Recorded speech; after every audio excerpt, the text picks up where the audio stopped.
गांव के एक कोने में एक छोटा सा प्यारा कुआं था, जिसके किनारे पर एक बकरी मोती रहा करती थी। मोती अपने दोस्तों के साथ गांव में घूमा करती और अपनी शरारतों से सबको हंसाया करती। उसकी शरारतें गांव वालों के बीच काफी मशहूर थीं। एक दिन मोती ने सोचा कि क्यों न आज कुछ नई शरारत की जाए।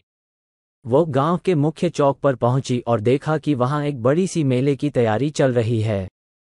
उसने सोचा, वाह, ये तो मजेदार रहेगा। वह अपने दोस्तों को बुलाकर मेले की ओर चल पड़ी। मेले में हर तरफ रौनक थी। रंग बिरंगी दुकानें, झूले और खाने पीने के स्टॉल्स थे। मोती ने अपनी सबसे पहली चालाकी की योजना बनाई। उसने देखा कि एक स्टॉल पर ढेर सारे गुब्बारे बिक रहे हैं। उसने सोचा, क्यों न इन गुब्बारों से कुछ मजेदार किया जाए। वह चुपके से गुब्बारों के पास पहुंची और अपनी सींगों से गुब्बारे फोड़ने लगी। जैसे ही गुब्बारे फूटने लगे, लोगों के बीच हलचल मच गई। बच्चे जोर जोर से हंसने लगे और मोती भी अपनी चालाकी पर मुस्कराने लगी। इसके बाद मोती ने देखा कि मेले में एक मिठाई की दुकान है, जहां लोग लाइन में खड़े होकर मिठाई खरीद रहे थे। उसने सोचा कि क्यों न यहां भी कुछ मजेदार किया जाए। वो चुपके से दुकान के पास गई और अपनी नाक से मिठाई की गंध सूंघने लगी। अचानक उसने दुकान की मेज को हल्के से धक्का दिया और मिठाइयों के थाल उलट गए। मिठाइयाँ चारों ओर बिखर गईं और लोग उन्हें उठाने में लग गए। मोती अपनी चालाकी पर फिर से हंसते हंसते लोटपोट हो गई। मेले में एक झूला भी था, जिसमें लोग बैठकर झूल रहे थे। मोती ने सोचा कि क्यों न झूले के पास जाकर कुछ किया जाए।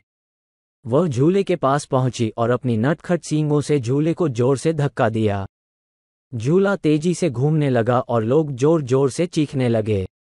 लेकिन जैसे ही झूला धीमा हुआ, सबने देखा कि मोती शरारत कर रही थी और सब हंसने लगे।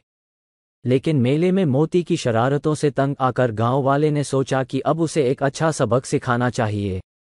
गांव वालों ने मिलकर एक योजना बनाई। उन्होंने एक बड़ा सा ढोल तैयार किया और उसमें गुड़, चने और भुने हुए मटर डाल दिए। फिर उसे ढककर मेले के बीचों बीच रख दिया।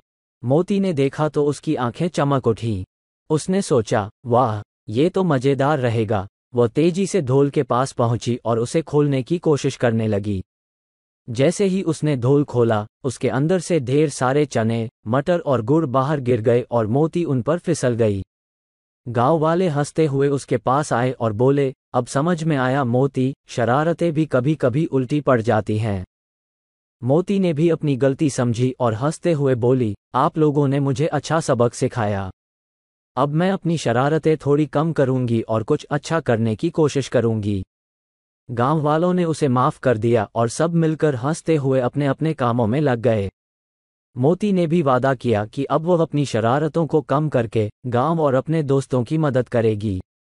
इस प्रकार मोती की यह कहानी हमें सिखाती है कि शरारतें भी अगर हद में रहें तो वे मजेदार होती हैं।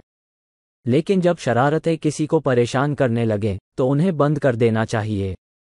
मोती ने अपनी गलती से सीख ली और सबके दिलों में अपनी एक नई जगह बना ली।